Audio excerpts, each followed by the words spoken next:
어제 말씀드린 것처럼 잠언은 꼭 기억할 거예요.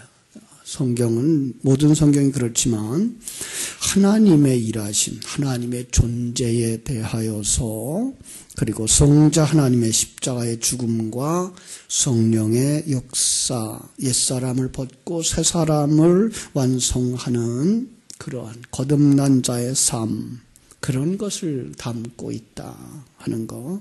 그래서 영의 눈이 열린 자가 하나님의 아들이죠. 하나님의 아들들만 천국의 비밀을 볼 수 있고 영의 영역에서 일어나는 일들을 볼 수 있다. 눈먼 자가 성경을 보면 그건 세상을 사는 비결, 세상을 사는 방법으로 볼 수 있다.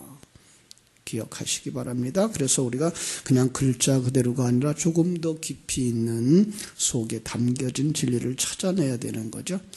4장에서는 그래서 어제 말씀드린 것처럼 지혜, 하나님의 아들이죠. 지혜를 얻어라. 지혜는 그 성삼위 하나님이 일하심을 담고 있는 예수 그리스도 성자, 이렇게 볼 수가 있어요. 6장은 이제 게으르고 악한 자에 대한 경고. 게으르고 악하다는 말은 이 세상 살아가는 삶에 게으르고 악한 게 아니라 바로 불신자들에 대한 경고, 이렇게 보시면 되겠습니다. 오늘의 본문은 4장에서 지혜를 얻으라. 그 지혜 얻은 자의 삶, 이렇게 보시면 됩니다. 지혜 얻은 자의 삶, 하나님의 생명을 가진 자, 눈뜬 자의 삶이라. 1절로 14절까지는 음녀의 유혹을 경계하라라는 거죠. 음녀의 유혹을 경계하라. 15절로부터 23절, 참 사랑 안에 거하라. 이렇게 타이틀을 걸어놓고 보시면 조금 좀 보시기가 쉬울 거예요. 자, 1절로 14절, 음녀의 유혹을 경계하라. 15절로 23절, 참 사랑 안에 거하라. 자, 1절로 2절 봅니다. 내 아들아. 누가 아들이죠? 여자였던 자가 하나님의 씨, 진리의 말씀으로 말미암아 아들이 된 자. 그래서 그는 진리를 가진 자, 지키다라는 말을 쓰지만 우리는 더 편하게 생각하기 위해서 그 진리를 가진 자, 지키다라는 말 속에서 흘려버리지 아니한 자, 이런 말까지 써도 됩니다. 들으라. 뭐를 들으라? 내 지혜에 주의하며 내 명철에 내 귀를 기울여서 근신을 지키며 내 입술로 지식을 지키도록 하라. 내 지혜에 주의하여, 이게가 듣다예요. 주의하여, 이 카수아브라는 말인데 듣다, 들으라. 내 지혜에 담아준 하나님 나라의 진리를. 내 명철, 이제 그 지식의 대상이죠. 내 명철, 내 귀를 기울이라. 역시 듣고 순종하라. 근신하여 지키며 하나님의 계획을 가지고 하나님의 생명을 가지고 지혜의 지식의 말들을 가지기 위해서, 이렇게 말하면 되겠습니다. 왜 그렇게 해야 되느냐? 3절, 음녀와 대적하기 위해서 그래요. 음녀의 입술은 꿀을 떨어뜨리며 그의 입은 기름보다 미끄러우나 나중은 쑥같이 쓰고 두날 가진 칼날같이 날카로우며 그의 발은 사지로 내려가며 그의 걸음은 수월로 나아가나니, 이거예요. 음녀가 어떠하다고요? 그의 입술, 이거 말이에요. 그의 사상이에요. 그게가 꿀같이 뚝뚝 떨어진대요. 꿀같이. 그의 입의 말, 그의 입 역시 사상이죠. 기름같이 미끄러우니까 따라가면 어떻게 되겠어요? 거기에 빠져버리면 4절 5절 지옥에 떨어지게 한다.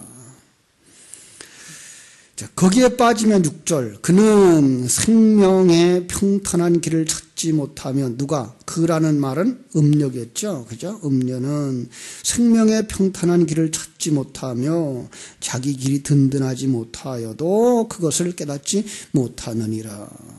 그죠? 생명의 길을 몰라요. 생명의 길을 아는 사람은 누가 아는 사람이에요? 하나님의 생명을 가진 자만 알아요. 결국은 하나님의 생명을 가지지 못한 자는 그래서 다른 곳은 뭐라 그래요? 정직하지 못하다, 거짓을 말한다 그러죠. 그건 그냥 거짓말, 세상상에서 거짓말 한다는 말이 아니고 진리를 말하지 못한다는 거죠. 자기 길에 그 견고한 것도 몰라요. 그게 자기 길의 결과도 뭔지 몰라요. 그냥 현실만 보고 지금만 보고 있는 사람들인 것이요. 그런즉 7절 그런즉 아들들아 나에게 들으며 나이가 이게 아부예요. 아부는 아버지예요. 사실은 내 아들아 성도들아 지혜를 얻은 자들아 나 아버지에게 들으라. 내 입의 말을 버리지 마라. 그죠? 내 사상이죠. 하나님의 사상이죠. 하나님의 관점이죠. 하나님의 일하심이죠. 네 길을 그에게서 멀리하라. 그의 집 문에도 가까이 가지 말라. 자, 여기 길과 문이라는 단어 나 익숙하죠? 예수님이 길이고 문이에요. 그러나 또 하나의 길과 또 하나의 문이 있다는 사실을 우리는 또 생각해 볼 수 있죠? 성경은 그래서 좁은 길과 넓은 길이 있다라고 그랬죠. 사람들은 어디로 가길 좋아해요? 넓은 길로 다니기를 좋아한다. 자, 그래 좁은 길 누구예요? 좁은 길 예수 그리스도죠. 진리의 길이죠. 생명의 길이죠. 하나님을 따라가는 그 길이죠. 그건 좁아요. 문도 역시 마찬가지예요. 그죠? 들어가며 나오며 복을 받는 문이 있는가 하면 예수 그리스도죠. 들어가며 나가며 화를 당하고 저주를 받는 문도 있겠죠. 그죠? 바로 이렇게 우리는 글자 하나를 보면서도 그게 어떨 때에 그 말을 쓰여졌는가를 통해서 이게 어떤 길이고 어떤 문인지를 우리가 판단을 할 수가 있어야 돼요. 이건 성도들이 판단해야 돼요. 왜냐하면 그 결과가 뭐기 때문에 천국이냐 지옥이냐 갈리기 때문에 그래요. 그래서 우리가 정말 가야 하는 곳, 들어야 하는 것들이 무엇인지 우리가 마음으로 결정해야 되는 것입니다. 9절 두렵건대 내 존영이 남에게 잃어버리게 되며 내 수완이 잔인한 자에게 빼앗기게 될까 하노라. 내 존영 빛이에요. 영광이에요. 내 수한 영생이죠. 이제는 하나님의 생명이니까 수한 그러면 이제 영생인 거죠. 빼앗기지 않도록 하라. 그죠? 내게 있는 그 빛, 내게 있는 그 영생 빼앗기지 않도록 하라. 우린 그동안 하나님이 주신 생명, 하나님이 끝까지 책임져. 하나님이 나는 예수 믿는 사람이야. 그러니까 나는 구원받았어. 그래 놓고는 전부 다 하나님이 책임진다고 생각을 해왔었어요. 너무나 그 계기가 강해요. 우리는 아무것도 할 게 없어. 우리가 한다 그러면 그게 하나님이 한 거야? 우리가 한 거지. 이렇게 말하기를 좋아했죠. 그런데 조금 더 깊이 생각하면은요, 성경은 우리가 끊임없이 노력할 것을 요구하고 있어요. 끊임없이 노력하셔야 돼요. 그죠? 그렇지 않으면 우리의 생명을 잃어버릴 수도 있다라고 경고하고 있어요. 잃어버리거나, 그죠? 그것을 놓칠 수밖에 없을지도 모른다고 하는 경각심을 가지고 노력하고 분투하고 지속하지 않으면 사실은 하나님의 생명이 없는 자일 수도 있다라고 경고하고 있어요. 자, 10절 보겠습니다. 두렵건대 타인이 네 재물로 충족하게 되며 네 수고한 것이 죄인의 집에 있게 될까 하노라. 이 말씀을 읽으면 무슨 생각이 나죠? 한 사람이 수고하였는데 다른 사람이 거두고, 다른 사람이 수고하였는데 네가 거두는다. 요한복음 4장에 있는 얘기고요. 그 내용의 뿌리는 우리가 그 신명기 28장 30절이에요. 저주와 축복이에요. 저주를 설명할 때 내가 심었는데 네가 거두지 못한다. 이게 저주예요. 축복을 이야기할 때 다른 사람이 수고하는데 네가 거둔다. 다시 말하면 그 축복이라고 하는 걸 얘기할 때 우리는 요한복음 4장에서 예수님이 가르쳐 주시죠. 내가 수고하였고 너희는 수고한 것에 참여한 자 되었느니라. 나는 저주를 받는 자 되었고 너희들은 복을 받는 자가 되었다라는 얘기를 하는 거죠. 그런데 여기서 지금 10절은 뭐예요?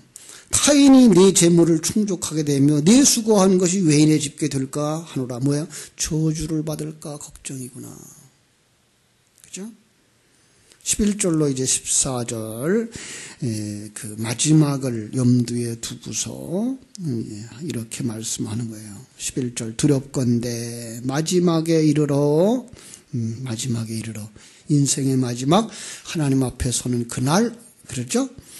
내 몸, 내 육체가 쇠약할 때에 내가 한탄하여 말하기를 내가 어찌하여 훈계를 싫어하며 내 마음이 꾸지람을 가벼이 여기고 내 선생님의 목소리를 청종하지 아니하며 나를 가르치는 이에게 귀를 기울이지 아니하였던고 많은 무리들이 모인 중에서 큰 악에 빠지게 되었노라 하게 될까 염려하라 이 말이에요. 자, 뭐예요? 그런즉 너희들은 경고하는 거예요. 음료와 입 맞추지 말고 우상에 바쳐진 음식을 먹지 마라. 그죠? 경건한 자, 하나님을 경외하는 자, 믿음의 사람의 태도가 무엇이며 내 인생의 마지막이라면 어떻게 할 것인가를 묵상하라고 말씀하는 거예요. 우리는 언제 주님을 만날지 아무도 몰라요. 그죠? 오늘이 내 생의 마지막이 될지 1년 후가 될지 그날 우리는 저주와 심판 앞에 서지 않기 위해서 하나님의 말씀을 늘 묵상해야 되는 거예요. 그래서 15절 이렇게 말하죠. 너는 네 우물에서 물을 마시며 네 샘에서 흐르는 물을 마실지라. 자, 이걸 가져다가 어떻게 해석할래요? 여기에 우물은 웅덩이의 물이 아니에요. 사실은 흐르는 물이죠. 잘 보세요.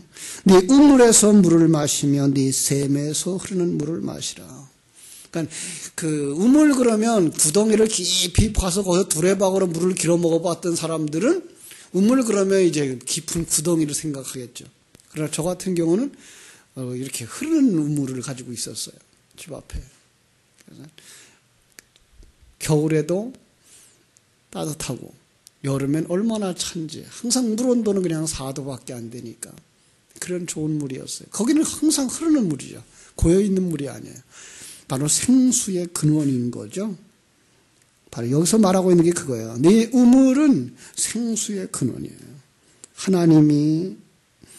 하나님에게서 나오는 그 생수를 마시라는 거예요.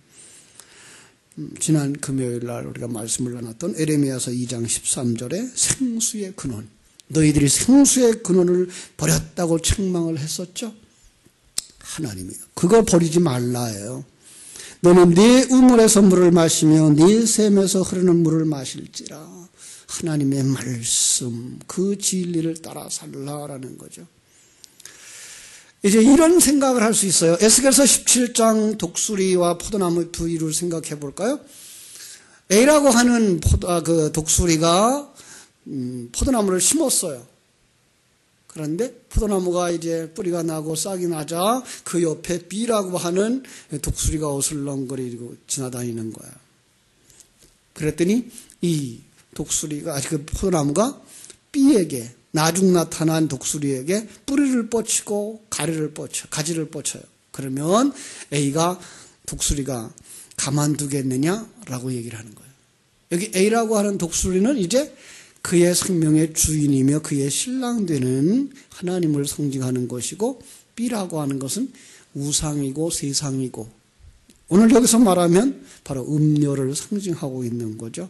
오늘 본문은 네 아내와 음료로 이렇게 대조를 하고 있는 거예요.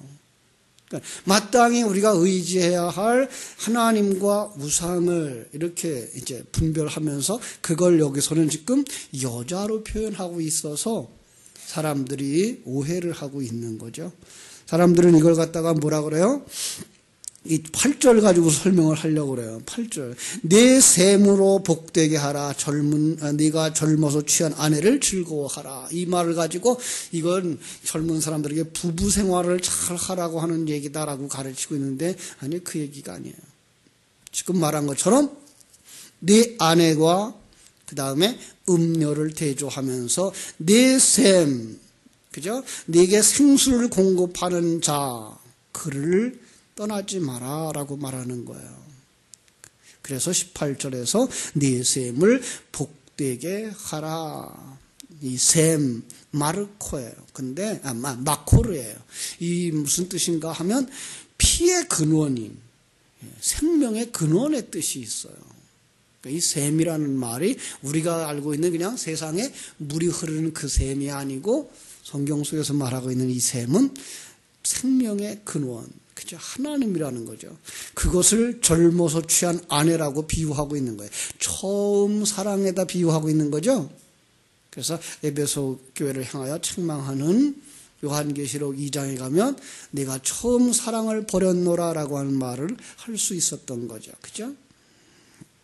그가 어떡하다고요? 19절. 그는 아름다운 암수슴 같고 아름다운 암노루 같으니 너는 그의 품을 항상 족하게 여기며 그의 사랑을 항상 연모하라. 그가 누구예요? 그가 생명의 근원이에요. 자, 이렇게 보시면 성경이 쉽죠. 그죠? 생명의 근원 되신 하나님은 뭐예요? 사랑스러운 암노루 같고 아름다운 암사슴 같고 아름다운 암노루 같대요. 무슨 뜻이죠? 건강한 암사슴과 암노루는 새끼를 가지면 반드시 낳아요. 그러니까 하나님은 자기에게 온 생명들, 자기가 그 믿음 안에서 시작한 그들을 하나도 잃지 아니하고 다 구원하시는 분이기 때문에 그분을 의지하라는 거예요. 그래서 이렇게 말하는 거예요. 19절. 그는 생명의 근원 되신 하나님은 사랑스러운 암사슴 같고 아름다운 암노루 같으니 하나도 실패하지 아니하고 다 하나님의 백성으로 완성시켜가는 그분이니 너는 그의 품을 항상 족하게 여기며 그의 사랑을 항상 연모하라. 이러는 거예요. 그래야 이게가 여성들에게도 이게 내게 주시는 하나님의 말씀이구나가 되지. 그걸 갖다가 남자로 하여금 젊어서 취한 아내나 사랑하거라, 끝까지 사랑하거라, 검은 머리가 팥불이 될 때까지 그러면 이건 여자한테 준 말이 아니고 남자한테만 준 말이 되잖아요. 그렇지 않습니다. 성경은 모든 성도들에게 동일하게 말씀하고 있는 것이기 때문에 이건 바로 하나님과 우리와의 관계를 이야기하고 있는 것이다 라는 거 기억하셨으면 좋겠습니다. 비유로 말하면서 하나님과 성도를 아버지와 아들로 또 거듭난 아들에게 아내로 이렇게 설명하는 거예요. 그죠? 20절 읽겠습니다. 내 아들아 어찌하여 음녀를 연모하며 어찌하여 이방 계집의 가슴을 안겠는가. 내 아들아 어찌하여 내 음녀를 연모하겠느냐. 음녀 누구예요? 사단과 그의 사상이에요. 음녀나 이방 계집이라고 써있는 이 글이나 다 뭐예요?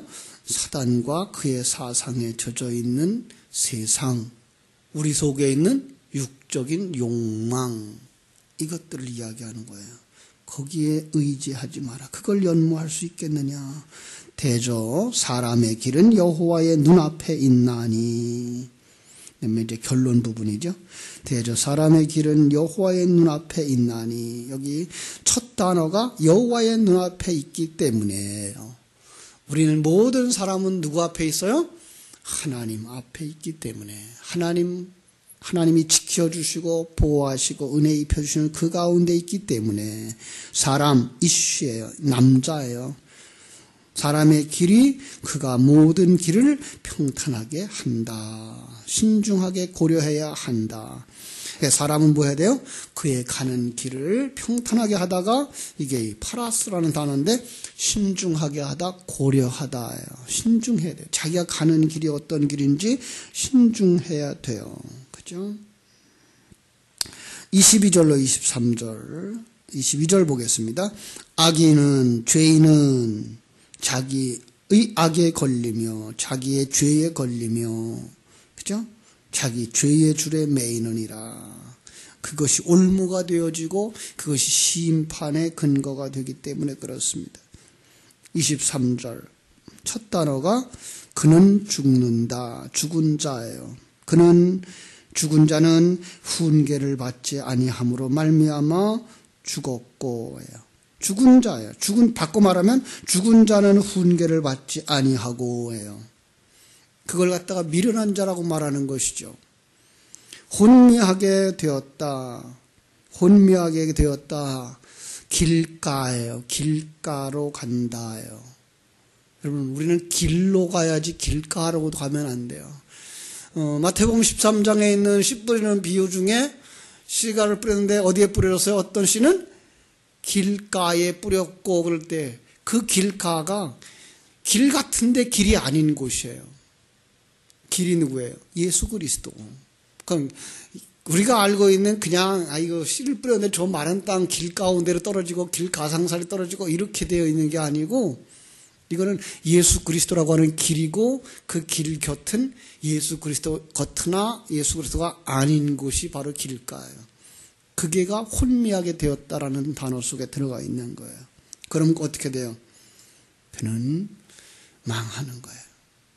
여러분, 우리는 바르게 신앙생활을 하고 있는지 항상 깨어 있어서 자기를 점검하면서 세상의 유혹, 그걸 갖다 여기서 뭐라 그랬어요?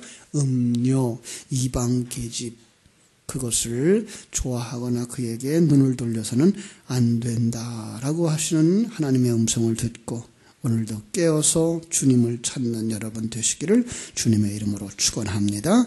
기도하겠습니다. 하나님 우리 아버지, 크신 은혜와 사랑을 감사합니다.